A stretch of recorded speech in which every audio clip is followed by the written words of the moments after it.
Վերադարձ պարոն Գասպարյան, մենք ուզում ենք ձեզ հետ կարճ ուղիղ հեռարձակման փորձազրույց անել Իրանում տեղի ունեցած Այո, հենց այստեղ, եթե իհարկե դեմ չեք։ Պարոն Գասպարյան, Թեհրանում արգելեցին ձեր ելույթը եւ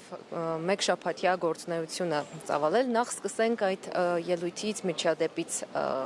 ինչպես կմեկնաբանեք։ Ճամփորդս տեսում եք բավական մեծ էր, ես մեկ շաբաթյա այսպես հանդերձանքով էի գնացել, որովհետև նախատեսված էր, որ Իրանի հայ համայնքի, մասնավորապես Հայդատի հանձնախմբի հրավերով, որը համայնքի ամենաազդեցիկ, քաղաքականապես ամենահասուն եւ ամենաազգային կառույցներից մեկն է, եթե չասեմ գլխավորը, Հայդատի հանձնախմբի դաշնակցության հրավերով այդտեղ էի ունենալու մի շարք հանդիպումներ, նախապես ձեռքբերված պայմանավորվածությունների համաձայն Իրանի առաջատար ուղեղային կենտրոնների, փորձագետների եւ խմբերի եւ տնօրինությունների, ղեկավարների հետ հրավիրված էի որպես Genesis Armenia ուղեղային կենտրոնի տնօրեն եւ շատ կարևոր էին այդ հանդիպումները, ընդհանրապես Հայաստանի արտաքին քաղաքական օրակարգի տարածաշրջանային համատեքստում հայ-իրանական համագործակցության, ինչպես նաև այն ուղղակի դիվանագիտական վեկտորի թեզը, որ Genesis Armenia մշտապես եւ անձամբ ես առաջ են քաշել այդ խնդիրների շուրջ լրջագույն քննարկումներ ունենալու իշա Հայաստանի Հանրապետության եւ Իրանի Իսլամական Հանրապետության։ Գումարած այդ ամբողջին նախատեսված էր 6 հարցազրույց իրանական առաջատար լրատվամիջոցներին, որոնցից 2-ը հեռուստաընկերություն, 4-ը թերթեր այսպես ասենք։ Եվ առանցքայինը ապրիլի 24-ի հայոց ցեղասպանության զոհերի հիշատակման ոգեկոչման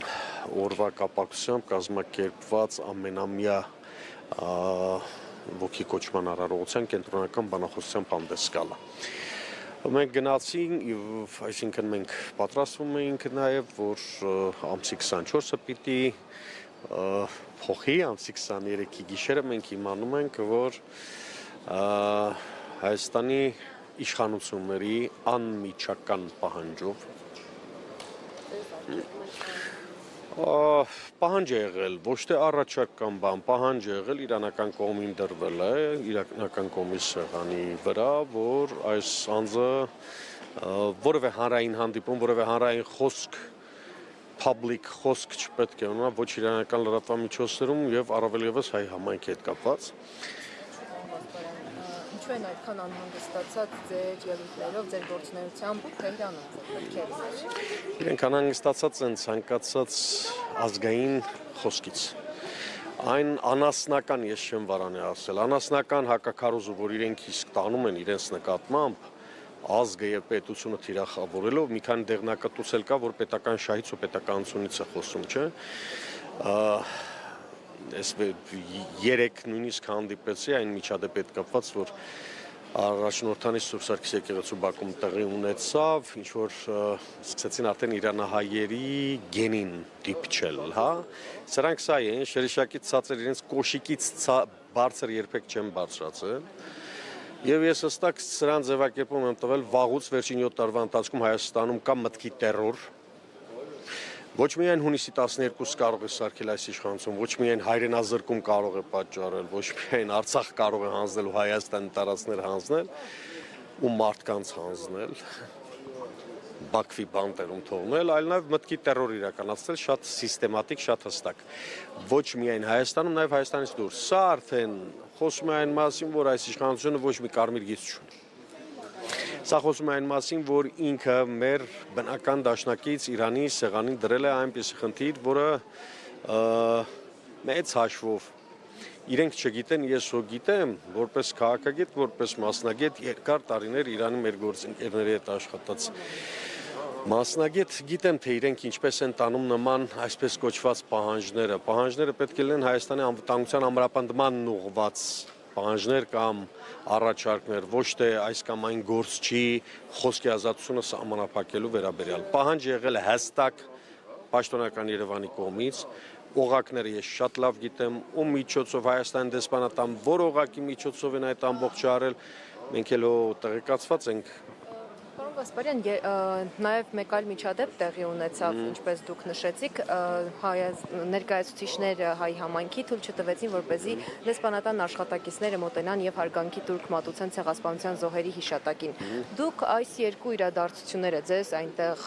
ձեր գործունեությունն այնտեղ կասեցնելու եւ այս միջադեպը փոխկապակցված եք համարում միմյանց։ Տեսեք, իրանահայ համայնքը մեր օրինակելի համայնքներից է։ Եղել կա եւ լինելու է։ Հայկական պետականության, Հայաստանի անկախության, հայահավաքի եւ հայրենակերտման միջնաբերդերից մեկը իրանահայ համայնքն է եղել մի քանի հարյուրամյակ։ Այնպես որ վերջին նույնիսկ 70-80 տարվա ընթացքում նման դեպք երբևիցե չի եղել։ Նման բան չի գրանցվել իրանահայ պատմության մեջ, ինչու, որովհետեւ Հայաստանի որևէ իշխանություն թույլ չի տվել նման լկտի եւ սինլքոր պահվածք Հայաստանի եւ հայ ժողովրդի գլխավոր ողբերգության հայոց ցեղասպանության հարցի վերաբերյալ։ Որևէ ղեկավար նման բան թույլ չի տվել, ուստի եւ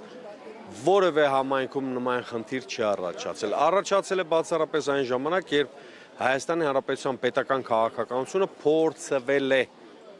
կասկածի տակ դնել, փորձել է կասկածի տակ դնել պատմական եղելությունը կամ այն քաղաքականություն կոչեցյալ, ինչ որ հիմա այս սրանք վարում են։ Դրա համար սա առաջինն էր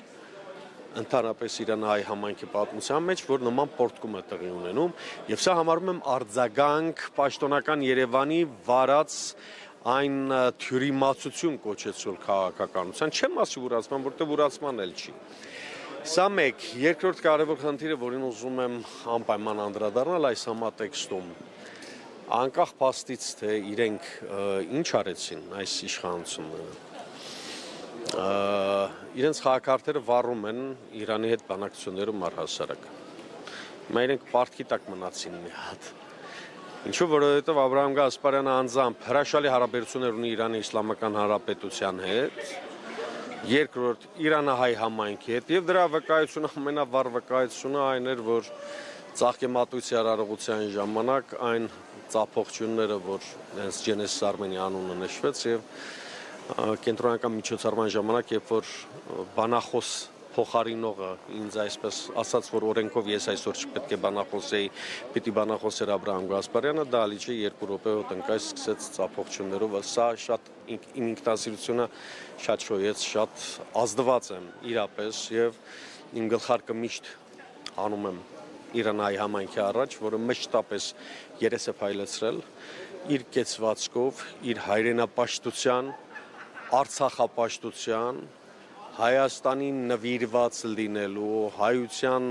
հայահավաքին նվիրված լինելու իր օրակարգը երբեք չի փոխել։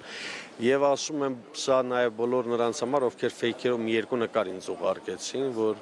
Աբրահամ Գասպարյանը այս ամբողջի պատասխանատվությունը բարդում է իրանական կողմի վրա։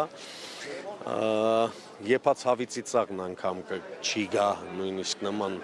հիմարությունների համար։ Ես գիտեմ ֆեյք ֆաբրիկան ինչ անում, ֆեյք ֆաբրիկան տուժեց, ֆեյք ֆաբրիկան ամբողջությամբ չկարողացավ կատարել այն պլանը, ինչ որ դրել էին։ Աբրահամ Գասպարյանը ելույթ չունեցավ Թեհրանում, բայց շատ ավելի ուժգին հարված հասցվեց սրանց քարոզչությանը, մեր շատ գրագետ հակաքարոզչությամբ եւ իրենք մնացին տակ։ Հիմա իրենք թող մտածեն հաջորդը ինչ են անելու։ Եթե ես գնամ Բրյուսել կամ գնամ Փարիզ ժողովրդավարության իրական բաստիոնը, սրանք էլի պիտի միջամտեմ, որ ես օրինակ հայ համայնքի հետ կամ ֆրանսիական think tank-երի հետ չհանդիպեմ, սա ինչ խեղկատակություն է։ Դուք ով եք ընդհանրապես։ Պարոն Գասպարյան, բայց այդ հանդիպումները ուղեղային կենտրոնների հետ, առաջատար լրատվամիջոցների հետ հարցազրույցները դուք պլանավորում եք այլ կերպ իրականություն դարձնել։ Հա, օնլայն։ Ինչ է եղել, որ կասեր կլասիկը, օնլայն կանցկացնենք, այն ինչ անհրաժեշտ է հայ ժողովրդին եւ Հայաստանին, Ջենեսիս Արմենիան եւ անձամբ Աբրահամ Գասպարյանը, սատանայի միջոցով էլ լինի կապահովի, օնլայն կլինի, օֆլայն կլինի, 8-րդ երկրում, եթե ես պիտի հանդիպեմ, ինչ որ մեկի հետ, ես հաստատ կհանդիպեմ, այնպես որ թող շատ չուրախանան, Այն ինչ սարքեցին, իրենք տակը մնացին ու խոստանում եմ սրանից հետո մի հատ էլ նման բան անել, տասնապատիկ ավելի հակահարված են ստանալու։ Էնպես որ ոչ ընկճվում ենք, ոչ բան, մենք գիտենք մեր օրակարգը, հայկական օրակարգը գիտենք ինչ բան է, Հայաստանի, Արցախի եւ հայ ժողովրդի ազգային պետական շահերը պաշտպանելու ձևերն էլ գիտենք, աշխարհի որ անկյունում էլ լինի, Մոզամբիկում էլ եմ ելույթ ունենալ, թող փորձեն միջամտել։ Տեսնենք ինչ կլինի, ով կհաղթի վերջում, շնորհակալ եմ ձեզ։ Շնորհակալություն։ ABC